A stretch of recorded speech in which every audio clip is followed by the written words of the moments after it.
I used to ride a motorcycle as a sole method of transportation when I was studying, and I used to work on hotel cocktail bars during the summer holidays. 6 years ago, I was working at a historic, stereotypically grand hotel in a very rural area of the UK. I worked a long afternoon and evening into the night, finished cleaning up the bar around 2 a.m., and walked through the underbelly of the hotel to retrieve my motorcycle and make the journey home. I can still clearly remember the feeling of the crisp night air and the absolute pitch-black silence of the countryside after the hot and seemingly never-ending nights of serving drinks to dinner-goers and party-goers.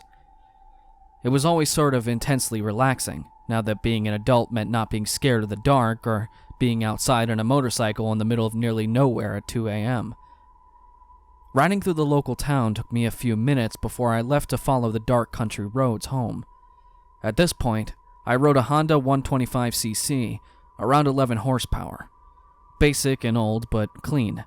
It did the job, regardless of its quirks such as the dim headlight which would dim and flicker even more when coming to a stop. I was riding along these pitch-black roads with fields and woods surrounding me, very much alone, for 20 minutes. Then, I saw a brief blast of bright blue headlights in my mirrors coming from behind. Moments later, dazzling headlights arrive behind me in seconds. Almost immediately, a large Range Rover pulls out to overtake me, blasting past barely inches away from me. I responded with a long blast on my horn. Big mistake. The Range Rover pulls in front of me and slams on the anchors, in what seems like an attempt to have me lose control under sudden braking, or rear-end the Rover. Bikes can, even when they're old and rely on drum brakes, stop pretty quickly, so I didn't rear-end the maniac in front. I came to a controlled stop. I see the door of the Rover crack open, and a figure began to step out. I went for it, using all 11 HP of the little Honda's power, pulling an overtake. However, in those moments, this anger-crazed maniac had shut his door and stepped on the accelerator, causing us to be level and accelerating together when I reached his car. He then started to run me off the road, pulling to the right, wedging me further over towards the ditch at the side of the road.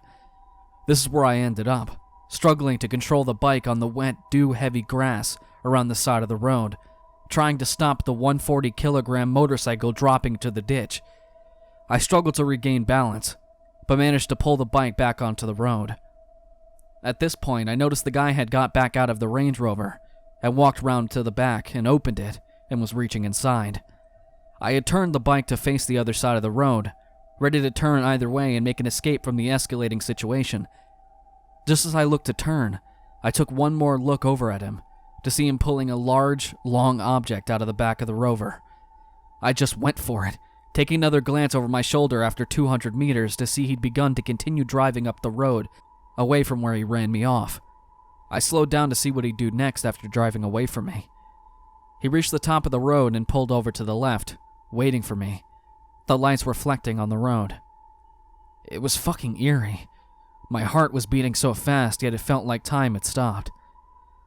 I just carried on in the opposite direction to find an alternate route home, in the pitch black. Just before doing this, I checked my phone for signal, to see that I had no mobile coverage. At all. I was driving on the back roads on the edge of city limits. It was dark and no lighting at all. A few rest stops here and there, and I was meeting a woman off a Craigslist, already feeling a bit nervous.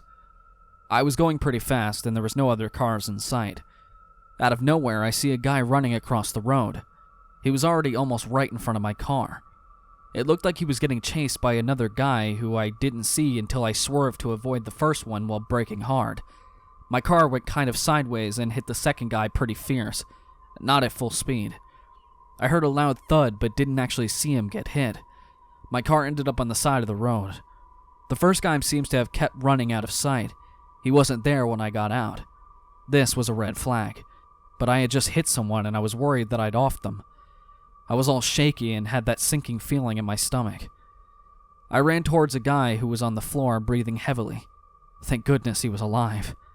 I asked him if he was okay, but he didn't respond. He just kept breathing really hard. Then I took out my phone to call 911. As I was typing in the number, that's when I just heard him say, "No, Don't call anyone, don't call the cops." He said it pretty alarmed, so I just looked over at him with my phone in hand, flash on. I asked him if he could stand. He got up slowly with a slight limp, with my light shining on him. I could see his clothes were all tattered and he was wearing like 2 layers of clothes with a jacket. His clothes were torn, and he had blood on his arms, I guess from where he landed on the ground. He said, "I'm fine.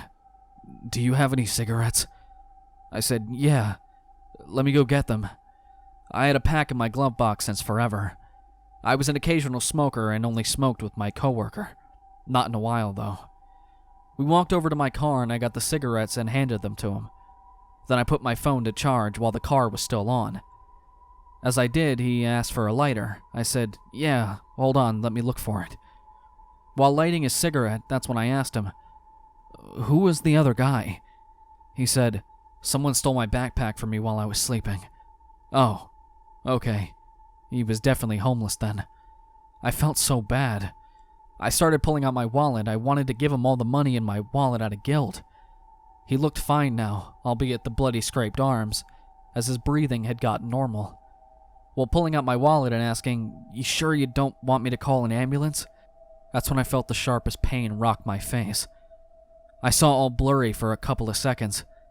I started stumbling. My body felt like it was about to fall over, dizzy. When I came to, I saw my car pulling away and driving off. He punched me and just took off, left me with a pretty bad headache. I stood there in shock for what seemed like an eternity. I reached for my phone out of instinct and then remembered I left it charging. Shit. I reached under my jacket to check if my gun was still on me. I felt relieved when I felt the cold metal of my Sig Sauer. Okay. Good. At least I ain't out here defenseless.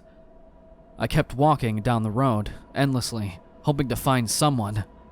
I'm pissed off and scared. A few good miles later, I see some lights. As I get closer, I see if it's one of those public restrooms with nothing else in sight. Great. There may be a payphone. Now, what do I see next? I couldn't believe my eyes. There's a car that looks just like mine parked right out in front. I take a peek. The guy that took my car is asleep. It looks like he cleaned his arms off, no jacket. That fucking moron. He could have kept driving. But I'm glad he didn't. I take out my gun and try to open the door. It's locked. I try all the doors. Locked. I didn't want to try to wake him up by banging on the car because I was afraid he was just going to drive off. I looked all over the ground, nothing to break the window. So I holster my gun, take off my jacket and wrap it around my hand. I smash through it, glass spilling everywhere. The guy jerks awake and starts fumbling around, all while I drop the jacket and rapidly unholster my gun again. I'm pointing my gun right at his head. "Please don't shoot me." Instead of saying sorry, he says that shit. I tell him to get out and walk towards the wall with his back turned. So I back up and he complied. I tell him not to move, and then ask him where my keys are. After I got my keys from him, I drove off with the glass all over the inside of my car. I never called the cops because I had hit him earlier, and then I just pulled a gun on him. I was scared and worried about the legality of it. Also, I had bought it from Armslist, but the seller never signed the bill of sale. Only I did. So I was sketched out about that as well. Last thing I need is them checking my gun after he tells them about it, and finding out the guy who sold me it, reported as stolen. I never ended up meeting the Craigslist chick. I just went home. So to start off, let me say that I'm naturally jumpy and really wary of my surroundings. I'm not a quiet or shy person, I'm just trying to avoid people. I do, however, feel like I have a great sense of when something's wrong or strange, and I'll try to avoid it. I'm from a country in Europe where murder or crime in general is really, really rare, so you can imagine that people aren't that afraid to walk around alone. However, I rarely go out by myself at night, just because I'm from a small town and the surrounding woods creep me out. When with friends, however, I do enjoy the night strolls. So last week, me and my best friend went on our usual walk. We know the roads really well, and we walk the same path every time, and together we have a lot of fun, so we never think about scary things that could happen. The first 3/4 of our path is well lit by street lamps and there are houses around. Not a lot of them, but there are. Then we arrive at the tunnel from where on there's no lights, and the asphalt road turns into a rocky pebble one. We go there and spot a white van standing in front of the tunnel, to the side of a ditch that runs there. It's not turned on and we're really creeped out by it, but we just joke about how someone's going to follow us. When we pass by, I mention that I think I see a silhouette of someone inside, but my friend gets angry at me for scaring her. After we cross the tunnel, the path turns left, and you have to walk uphill. It's not a long or hard walk before you come on top of the hill and have to go down again. From that point on, you're surrounded by woods on one side, and with an open hop field on the other. It's really dark, but we continue having a fun conversation for about 5 minutes or so, before the lights start shining from behind us. It's not weird for cars to pass, there's lots of farms like a mile or two ahead, so we move to the side and continue walking slow, to let the car pass by. However, we look back again and realize it's not a car, but actually the white van from before. We kind of freak out, but hope it's just going to pass. Well, it doesn't. We keep walking slowly for another 50 to 100 meters, and the van is slowly trailing behind us. We speed up and we hear it rev up as well, and then we slow down. So does the van. I bump my friend in the shoulder, look her straight in the eyes, and just say, "Run. The field to the left. Run. Now." We both make a run for it as fast and far away as we can. We almost trip on the piles of soil because there's a lot of them in the hop fields. We finally jump down and hide behind one of the bumps in the ground and just wait. The van stops, turns on the strong headlights, and 2 men exit. They have hoods on, and they're each holding the flashlights, shining in our direction, scanning the field. I think a minute or two passes by before they enter the van, turn around on the spot, and drive back from the direction we came. We've never been this freaked out, and we just ran home through the field. The houses start again right by the end of it, so we felt safe when we got there. I don't know who the people were, and I've never been followed like this before. I think we'll stay off that path for quite some time now.